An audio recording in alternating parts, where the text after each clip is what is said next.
Are you a woman in the corporate world striving to break barriers, challenge unconscious bias, and lead the way for women in leadership roles globally? If so, this is the podcast for you. Introducing Leading Ladies Who Lunch. The lunch hour is usually the time when colleagues get together for real, honest conversations about work, life, and everything in between. In each episode of Leading Ladies Who Lunch, we'll delve into insightful discussions and share actionable strategies to help you navigate corporate life. Co-hosted by me, Cece George, a leadership development architect and inspirational speaker. I'm thrilled to share my experience and expertise on leadership, mentorship, and organizational intelligence to help you own your career. And me, Rachel Lowndes, CEO and founder, imposter syndrome expert, and mindset coach at Rachel Lowndes Coaching and Consulting. Passionate about helping women conquer imposter syndrome and unleash their inner confidence to get the recognition and promotions they deserve. Jam-packed with insightful conversations, expert advice, and inspiring stories from a diverse group, we'll explore how to overcome obstacles, shatter those glass ceilings, and build unshakable mindsets to unlock your true potential. So whether you're sipping a coffee or enjoying a meal at your desk, tune in for a no-host bar lunchtime chat. Episodes will be dropped every 2 weeks. You can find us on Apple Podcasts, Spotify, or wherever you get your podcasts. And don't forget to hit that subscribe button. Leading Ladies Who Lunch, empowering women, one conversation at a time. Hello, and welcome back to the Leading Ladies Who Lunch podcast. All right, so you are in for a treat. We understand that when you're thinking about your career and how to plan for the future, it can be really overwhelming to even know where and how to start. And to be honest, I was in that place. I was trying to figure out what I should be when I grow up, and I wasn't sure where to take my career or even what opportunities I would have access to or what I should be focusing on. And this is why Rachel and I are super excited to begin a whole new series focused on women in leadership roles. We'll be joined by a group of fabulous women along the way who will share their career stories and origins with you, the challenges they faced in the spaces they lead, and of course, how they were able to remain authentic to who they are as they crafted a life lived with passion. So, to kick off the series today, we are thrilled to be joined by Brenda Jimenez-Peralta. Brenda is CEO of MentorNY, which is a nonprofit organization dedicated to closing the mentoring gap in New York State by making sure young people have mentoring opportunities wherever they live, learn, work, and play. Now, her expertise in executive leadership, fund development, board development, and organizational management has truly supported the nonprofit world. Brenda's commitment to women and children issues have driven her service in the community and is a catalyst for all of her professional choices. She also has a bachelor's degree in psychology from Seton Hall University and a master's in public administration with a nonprofit management concentration from the Robert Wagner School for Public Service at NYU. Now, to even make it over the top and even more impressive, she's currently pursuing her doctorate in executive leadership from the Center of Leadership at the University of Charleston in West Virginia. Just going through your bio was a mouthful. Brenda, we are so honored to have you on our podcast today. Well, thank you for having me. It's an honor for me as well. Wow, Brenda, that is some sheet of experience there. I don't even know what to say. I feel so speechless. It's like, wow. Okay, wow. Okay, wow. Yeah. Thank you. You're very impressive. Thanks for being here. Thank you. It's a pleasure. Yeah, no, absolutely. Just know it's a marathon. It's slow and steady. It's not a sprint, it's a marathon. I totally agree. It's something that she's acquired, through her entire career. So, really quickly, I have to say, before we dive in and having our listeners get to know you, I really want to share the story of how you and I met. Sure. So a few years ago, I went to a women's networking breakfast where I met Brenda. She was on a panel with, I think it was 4 other female leaders. And I was really struck by pretty much everything you said. but there was one statement in particular, and she's smiling because she knows which one it is. You said, "Don't let bitter become your accessory." And that really hit me because I think that's where my headspace was. And you articulated it really well. And so I instinctively knew I had to walk up and meet you. So I did. I'm not shy. I said, "Hey, you're CEO of Mentor New York. I do a lot of mentoring work. We need to, start to get to know each other." My hidden agenda was that I would love for her to be my mentor, which eventually worked out in my favor. And this is right before the pandemic hit. So we started meeting virtually. We met, I believe it was maybe every other month or as frequently as Brenda's schedule would allow. And, we were over time, we were able to build trust with each other. We've seen each other through highs and lows, supported each other, and I'm really happy to say that I consider her a dear friend of mine. Yeah, ditto. Listen, that was one of the best events to manifest a friendship I could have ever been to. So I appreciate it as well. And the fact that we were able to start this friendship virtually, people have said to me all the Yeah. time, "Oh, you can't start virtual relationships. They're just so hard." I totally disagree because I have so many testimonials, not just with both of you, but other friendships I formed during the pandemic and even beyond. So it's definitely possible. Totally. Okay, so I think we have established that, Brenda, you have an impressive career. Brenda's a from legend. Yeah, you're a little bit of a living legend. It's hard to keep up with you or even compare, but you've got such a diverse background, spanning, corporate, nonprofit, consulting. What really stands out is the fact that you've led strategy and growth for a number of organizations, and eventually you were appointed as CEO of Mentor New York a few years ago, right before the pandemic. And you've been able to lead the organization through a global pandemic and racial unrest. You've won so many awards, there have been so many accolades, pursuing your doctorate. There's just so much. So at a very, at whatever pace you're comfortable with, could you share with us your career journey and just take us through your evolution as a leader? Mhm. Yeah, I think when people ask me that, I always start from the very beginning. I remember going to school and just thinking I wanted to go to a Big East school that had basketball because I'm a basketball fan. I That love it. literally was the collegiate aspiration, right? Like, can they have a Big East team Set the that I bar could go high. watch them? But that's I set Right. the bar real high, right? And then the other thing was, I was going to school. I grew up with parents who were from Puerto Rico. My father was in the service. My parents later on got divorced, and my mom was in corporate America, was single mom, the three of us in the Bronx. And part of it was just like I knew what work ethic was. I knew that she was doing corporate work without a bachelor's degree and how important she stressed education was. So I was going to school to get a good job to help my family. That was the real goal. It had no real definition to it, right? I think in high school, I already started to see that I knew there was so much more I wanted to be doing, but I was really shy, if you could believe it or not. I was painfully shy. And Nice. Oh, so wow. when I got to college, yeah, listen, I was really shy. And Wow. when I got to college, I made a commitment that I was going to break out of my shell somehow. So I put myself in constant uncomfortable scenarios to lead. And most of them were driven by need, right? So I needed to pay for my dorm. So I became an RA, right? So now year 2, you're leading Strategic. trainings, right? Yeah, that's right. And so, there's like need always exasperates, right? Action, I think, in many occasions. And so, the need to have to graduate with a job led me to internships that led me into the nonprofit sector. And I have to tell you, I remember thinking, I'm not going to sell anything. I'm extremely shy. I don't want to sell.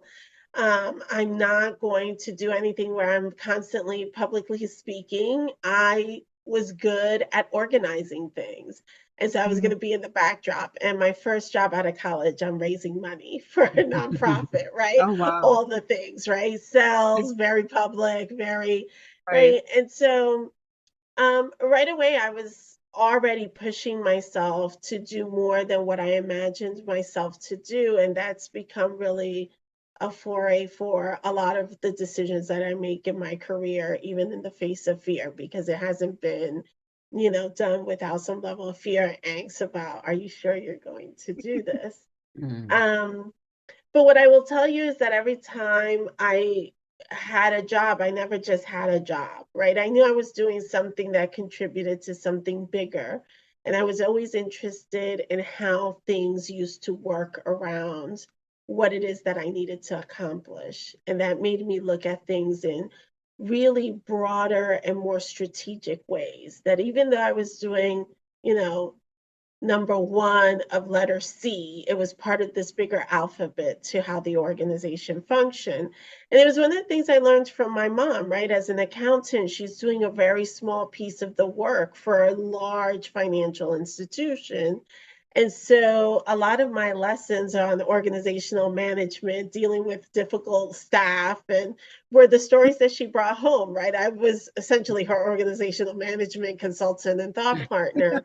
So a lot of times I went into work, playing that role in my mind, even though I didn't have the position, right? Mhm. And so very early on, I started to figure out that as I worked with corporations and nonprofits to raise money and saw the intersect of community and the divide of need and haves and have nots, right? That a lot of times what the nonprofit sector was lacking was just an understanding that it was a business, right? And that wasn't going to be a really popular way to look at things because people do not give money to businesses unless they're going to profit. People give money to missions, but the leader has to balance between the need of the person giving you the money and the need of your reality that you've got to make payroll, right? And what I saw was that this tension led to a lot of really heartfelt but poor decision making by a lot of leaders who were in communities, right? And then they couldn't sustain the operations beyond that. So most of my career decisions then became about putting myself in positions that helped nonprofit organizations and donors and leaders understand their roles in communities to have sustainable businesses that could actually provide solutions to some of the most complex problems we have in the world, right? And for me, it was very specific local communities. And then I went to do it nationally. And with Mentor New York, came back locally. So I think the best thing I could tell you is that the journey of leadership started by just understanding that I was, a small screw in the bigger landscape of whatever was being built, but understanding what that landscape was. And then each time that I moved to a different position, I would bring those understandings and expertise to build on the next. I think when you and I met by that time, I had gone through a lot of things in my career, right? Because it's never a straight line and you're not always seen. And so the concept of not carrying bitter had a lot to do with the fact that I started to learn very quickly that if I wanted to move up, I couldn't wait around to be seen. I had to take charge of that and control that. Know that I had developed the skills and become a leader or better or more effective at a certain skill set or leadership construct, and then move, right? Mhm. And that had a lot of to do with you controlling how you're seen and how you're heard. And what I started to find was the more that I met women, the more they were frustrated and angry that they weren't being seen. Mhm. And they would wait to be seen. And while you're doing that, it's like being in a bad relationship, right? And so you're talking the same language, nobody's hearing you, and Mhm. you just become bitter. And if I know anything about women, is if you have a good outfit and you buy a great piece of jewelry on for it, it's because you want to stand out. And I kept saying, no one wants the accessory of an albatross of bitterness on a cute outfit. And that's what you're all doing. You're walking around professional, really cute. Look, come see me. But there's your albatross, right? Bitter as can be. And so I think by the time that we had met, that was one of the biggest lessons I had learned, that I quickly knew when I started not to get seen to jump, because I knew that, you don't jump too soon because you've got to learn. And you got to make sure that you're being seen when you need to be seen. But when you become invisible, you've got to jump. And then what I started to perfect over time was not just when you weren't being seen, it's when you had fulfilled and accomplished something in the space that you were in, is really when you have to jump. And that means that you are actually controlling and curating your career and your leadership development in a very different way. And so, even when I was talking to you, I often say this, it's like, make your list when you get a job of all the things you want to learn. Like one thing that's very different from women, and I remember this when I was getting my job at MentorNY as director of operations. I had stayed in my last job way too long, 8 years, never seen. Didn't get the promotions, got passed over a couple of times, and frustrated, and definitely wearing bitter. Now, a year out of work, right? Because you're trying to look for work and figure it out. It was a different market at the time. And a friend calls me who had worked with me, says, look, there's a chief operating officer, director of operations and growth strategy for this organization, MentorNY. It's right up your alley. I think you should go for it. And I remember reading the job description and thinking, I only know how to do 25% of this job. Are you kidding me? And just like the man he is, right, with all the confidence oozing out of him, much like most male counterparts have been in most of my career, they said, are you kidding me? I only know how to do 10% of the job. And I would interview, get the job, and And they'll figure go it for out. it. Yeah. Yes, exactly. And you're That's going to figure it out. It's like, let's go. Whereas we're And like, so, must tick all the boxes. that's right. Right. I'm like, I can't check it all off. And, and I learned eventually, yeah, if worst comes to worst, you Google it and ask a couple of people. I'm smart enough to do that. And so I went for it. But I remember taking this job thinking I can't do it on the same construct that I had been doing it in the past. And so one of the things I did very quickly was say, what are the things I want to learn to feel more comfortable the next time I saw positions I aspired for and not have all the doubts I did this time jumping into this role, right? And part of it was just testing things for myself. And I literally had a list of 43 things.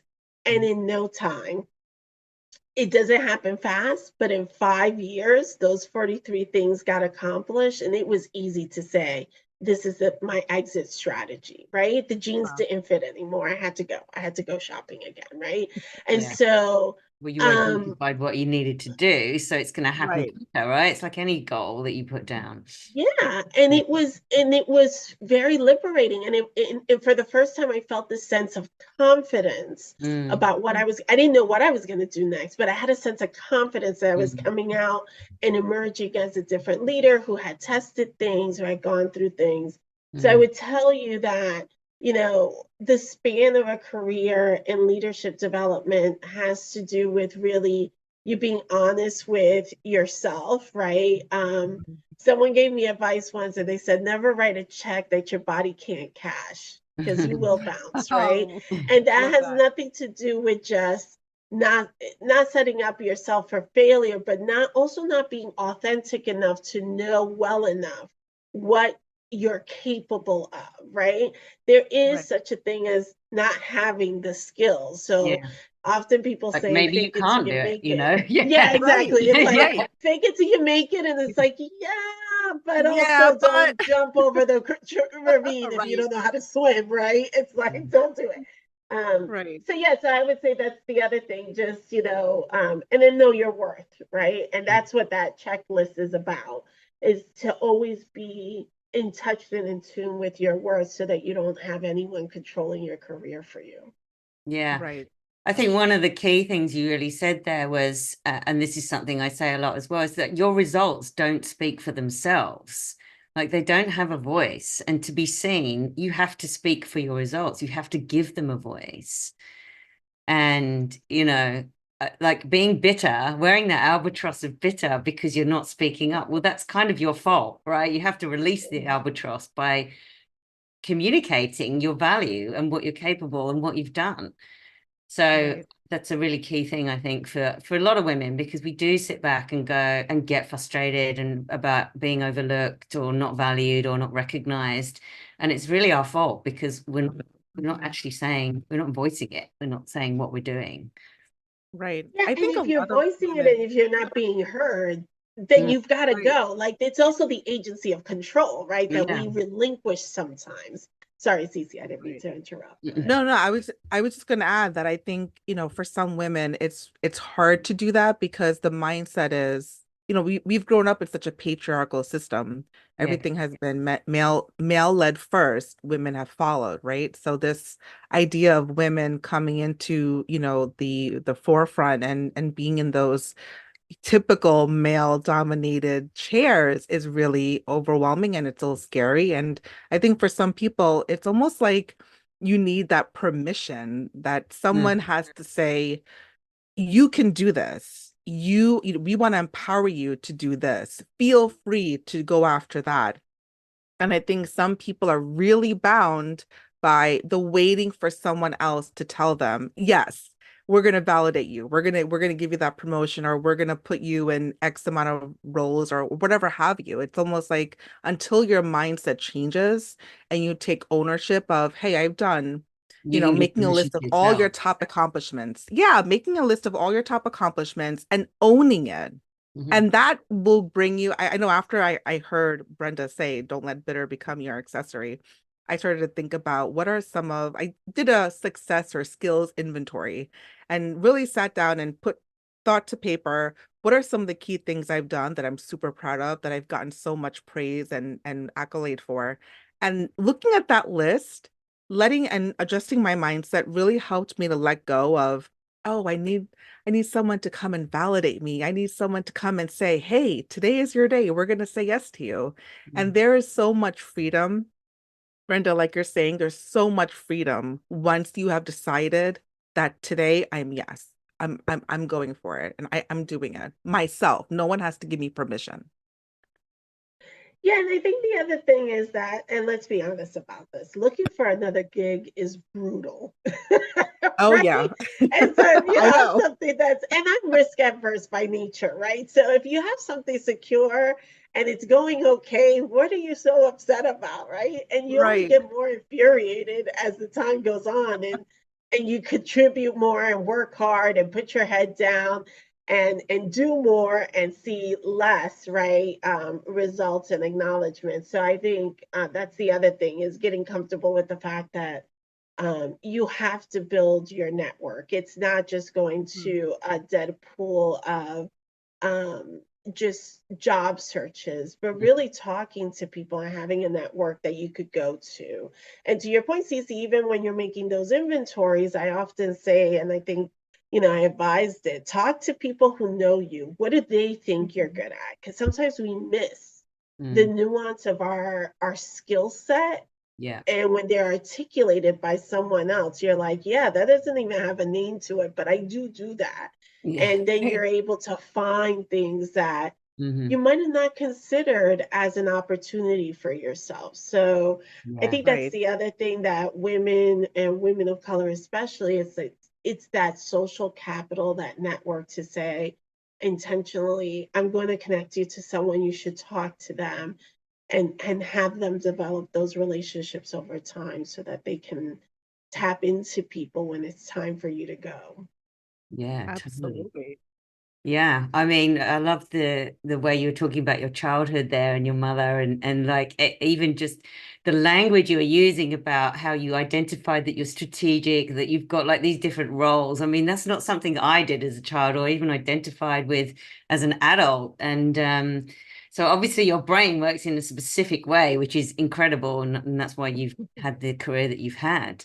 Um, so working in the not-for-profit space, like you often hear like women wanting to move into this sector because they're seeking more purpose in their life, more fulfilling work, and they want to kind of give back. But what they're probably not understanding, right, is that this sector has its own set of challenges that are often overlooked or misunderstood. I mean, I work in a fundraising advertising agency, and I think I didn't realize myself. I thought it was going to be, oh, we're raising money for like charity and doing good stuff, and it's like, I think that's the kind of the misconception that happens.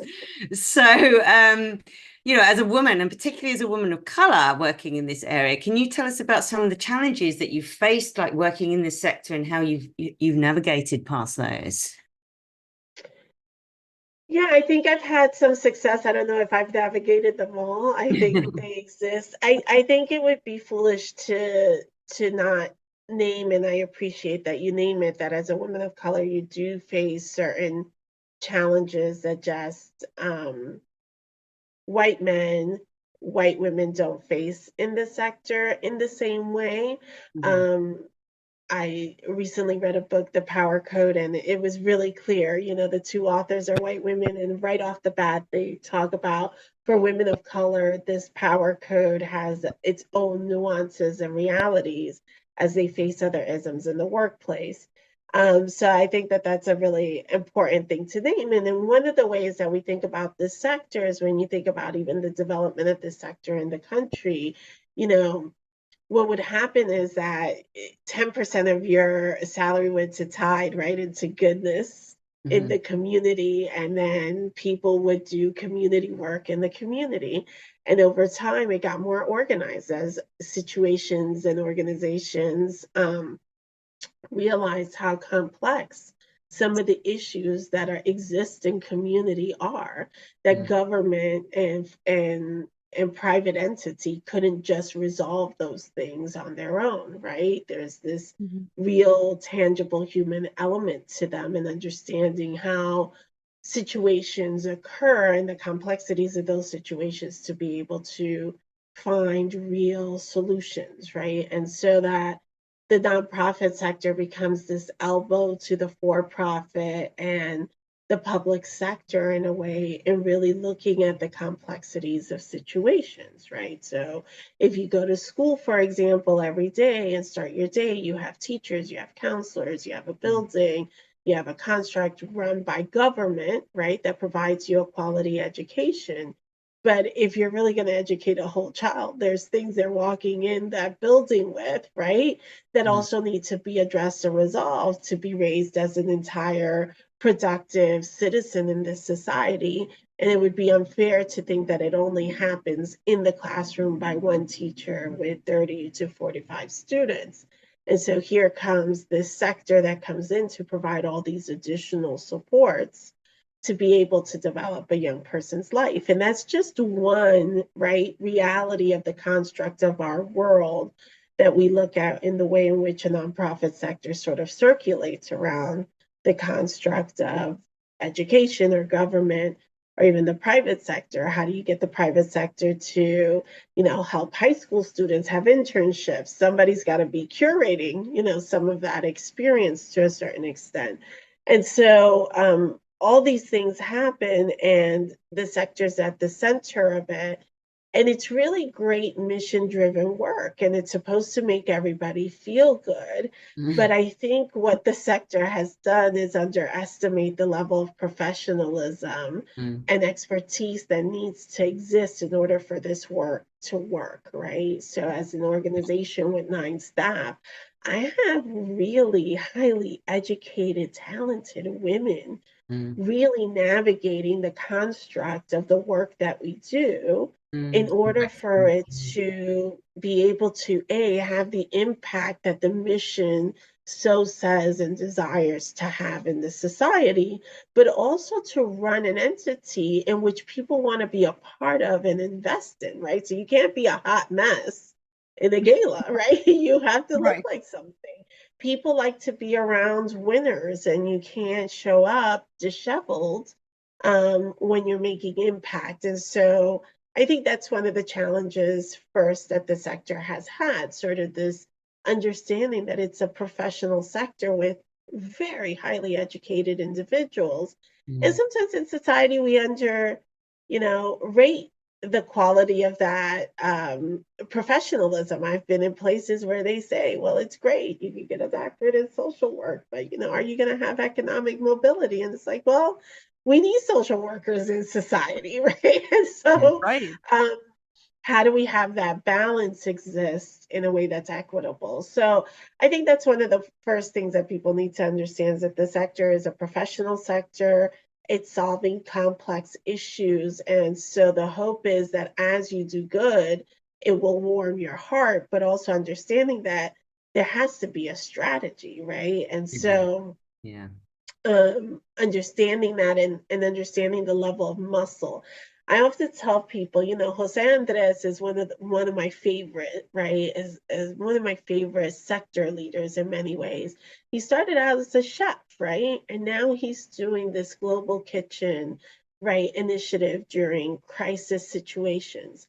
The level of partnership, coordination, understanding of what's happening in community and to people, what happens in crisis, just to be able to set up shop, to do something as simple as cooking a meal, the level of effort and strategy around that really takes something else, right? And so it takes more than just his know-how of cooking. It takes more than just having good intentions to feed people. It's a process, it's a system. And then he has to bring people along to not only believe in what he's doing, but also know that they're investing in something that will ultimately get him in front of thousands of people that he could feed, right? And so I think the complexity of that merits a little more intention and strategy than most people give it credit for.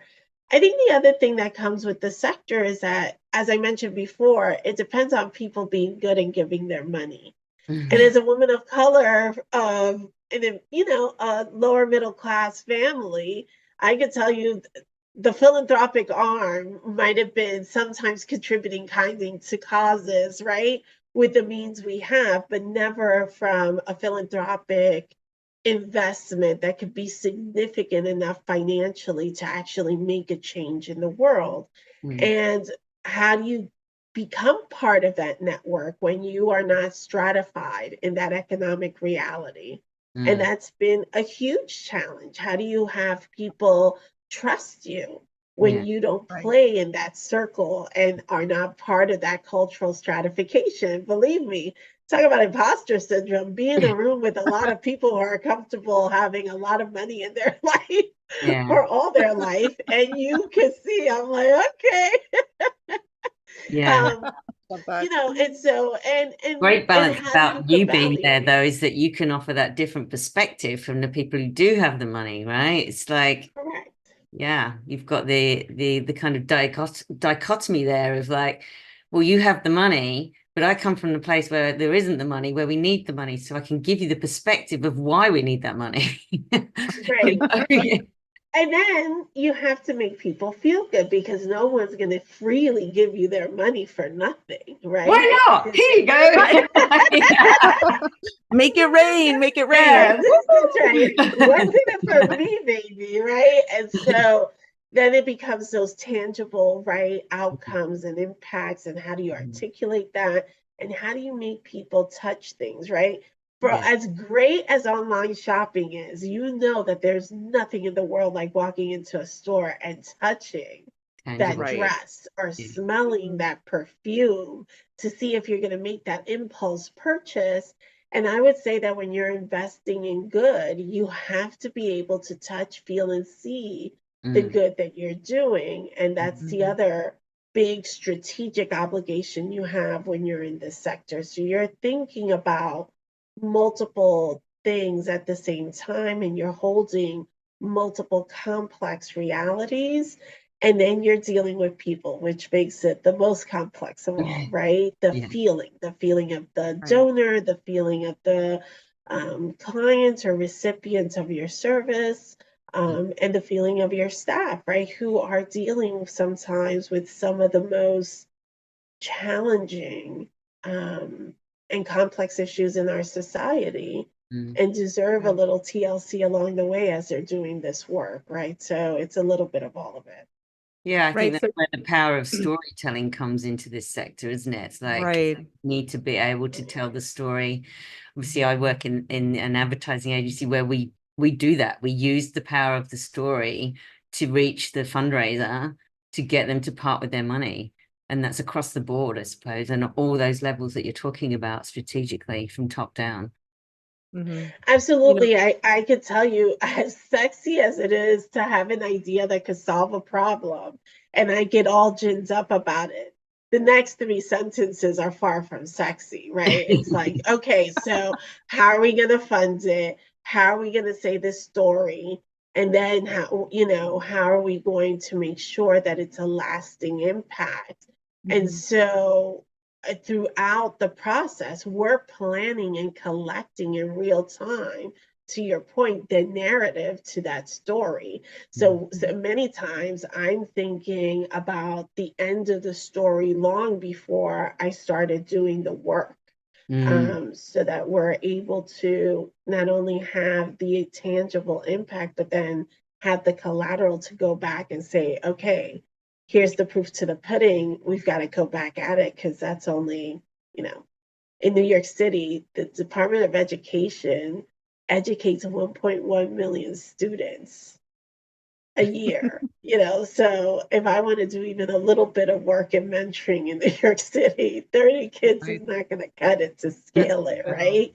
And so you've got to have some tangible stories about impact so that you can really determine scalability. mm, Right. One thing I want to go back to that you said, you talked about trust and how do you build that trust with the people that you need, to open the purse a little bit. So how do you build trust, not just with your key stakeholders, the people who you're trying to, make these connections and get them to invest in you and the mission, but also your team? How do you foster trust? And I'm asking you that because I hear a lot from people leaders at various organizations and even people who are just individual contributors with how do you build trust on teams? Because people seem to be struggling with this. mm. And I Mm. certainly have my thoughts and viewpoints, but I'd love to hear how you do that, with your stakeholders and also with your team. So I'm going to give an oversimplistic answer that is really not simple. I would say to you, I show up to most places pretty authentically with exactly what I want and need on my sleeve. It's not hidden. I don't ever have a hidden agenda. I think that you could have a strategy, and I think that you could be intentional on how you're going to deploy the strategy, but I think that you cannot be elusive about any relationship that you're building, and you have to be forthright.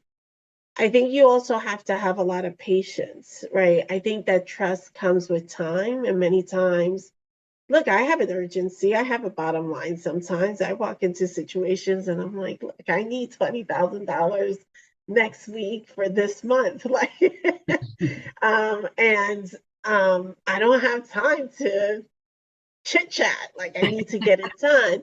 But Right. there's some relationships that are not ready for that. You've got to chit chat it, right? And so you've got Mhm. to be able to also be patient and measured about um, what are the purposes of those relationships and those conversations, and are you being authentic as you come in as your Mhm. full self? I think that's a really important piece of it.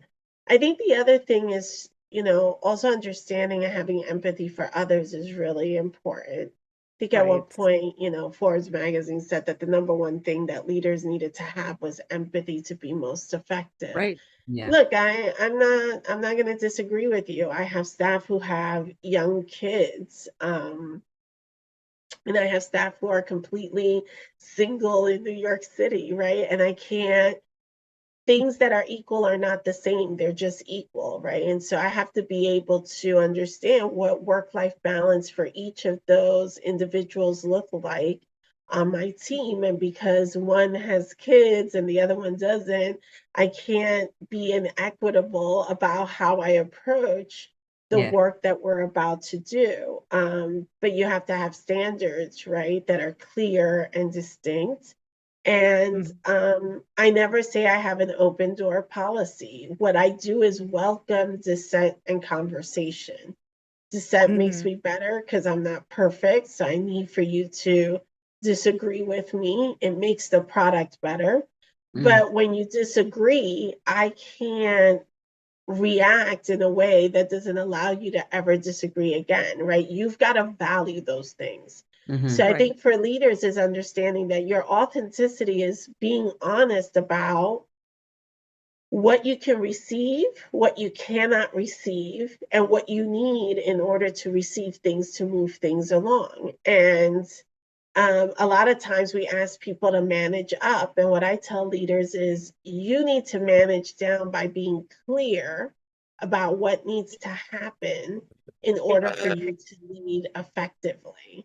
And that honesty and authenticity then starts to build trust. There is no secret amongst any of my staff that there are times where I am going to say, this is what we have to do. And there's no room for dissent because I've already laid the groundwork for why. And then there are times where I am going to need for you to step up, and I know you know how to do certain things. And I'm not going to ask twice whether or not it got done. But I hope that when I say, hey, what happened with this? It's because it's done, right? But those things happen, because I've articulated them explicitly. This is how I work. B, I learn how my team works and understand how they work. And then the third thing is I invest in their development. So yes, it takes me a half hour longer in a meeting sometimes to sit down and make the observation and hear how they're thinking about something, to then provide feedback and say, I think that you're in the right direction. Here's how I see it. And that's when you start to learn how each other work. And then at some point, it doesn't become a friction. We understand. So now I come to meetings understanding what you need to hear to get what I want out of it, right? And that when we say the word tomato, the tomato actually looks like the same thing. It's not like you're thinking of a green tomato, I'm thinking of a red one, you're thinking of a big one, I'm thinking of a vine tomato. It's never a secret what we're thinking when we say a word. It connotes the same image, the same outcome, each time. And when I think it might not be, I ask, right? That's the other thing we don't do to build trust is ask, what does that look like for you? What does that mean for you? When you say that, what does that mean, right?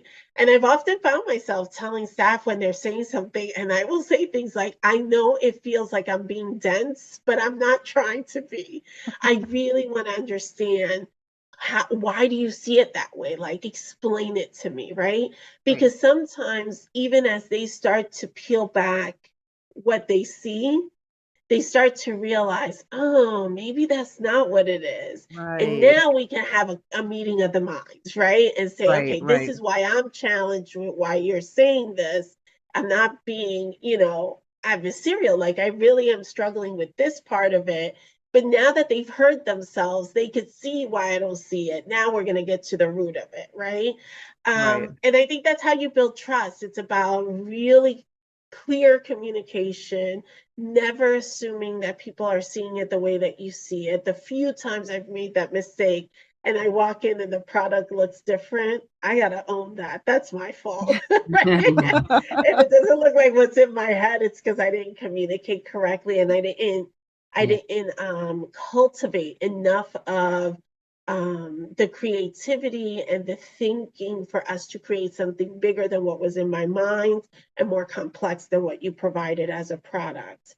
So I think that that's really important, and it takes time. It really does. Relationships take time. But I find that the stickiness of relationships happen most when you show up authentically and curious about the other person. For as much as I may know, I know one thing for sure, I don't know. And that's how I show up, right? Because I want to know what you know or what you're thinking. And so I think that's a really important element to it. Yeah. Don't Yeah, underestimate the power of clarity and transparency. I think that's super important when leading a team. absolutely. I would agree with you. I'm hearing a lot of relationship intelligence in everything that you've described, and being curious, curious to learn more, curious to understand more. Tell me more of why you see it that way. I totally agree with you peeling back the onion. I know even when I've been questioned myself about something, when someone will ask me, "Hey, tell me more about why you see it that way." You do start to have this aha moment live, and you're like, "Oh, okay, that's the learning opportunity for me." Right. I really believe the stuff that I'm saying. Like often when someone Right. has stopped to ask me, like, how did you get there? I'm like, wait a second, how did I Yeah, get there? Right. And so sure. and the best strategy that's ever built is the one that you let go of. Right. So Yes, I always tell people this, like a strategy is like building a snowman. And you need enough snow, and if there's enough snow, you've got to roll the little snowball you create down the hill. But if it's right, collecting snow down the hill, you're not running with it down the hill to collect snow. You've got to let it go in the hopes that when it right. gets to the bottom, it's big enough for you to shape. That's what I would say your team is doing all the time. It is packing in the snow to whatever vision you have. And if you think that the vision has to only look at like where it started, you're never going to build a snowman, right? Because it's a compilation of the different things you need to manifest that entire Right. vision. So I think that that's the other big thing too when you're building trust and maximizing teams is their ability to be able to freely contribute to create something bigger than what you even imagined as a leader, right? I know more or less that the North Star is here. I know you have to look, do right. I got that part. I know some of the things that I think we should see, but I shouldn't hamper it by the staticness of what I think ultimately it should be, right? And that's a Right. real Mm. it's a bit of you have to have trust yourself and the courage to let it go to be bigger than what you imagined. And that Absolutely. is sometimes really hard, right? Because Yes. leaders want to say, this is my baby. And it's like, yeah, well, I've had two. And I remember when I had my first, my mom said, if you're going to be a good mom, you're going to raise that kid for the world, not for you. And Right. so Absolutely. that is so true about your ideas and your visions as a leader, too, right? They Right. mean nothing if it's going to be for you. They Sure. mean something if they mean it for the world, right? Absolutely. This has really been amazing, to hear from you, to hear from your experience and your perspective and to share your story. As we think about wrapping up, can you share any final thoughts that you would want our listeners, to hear about how they can build their career in an authentic way? Yeah, I think it's okay not to know. It took me a long time to Mm. figure that one out. Um, Yeah.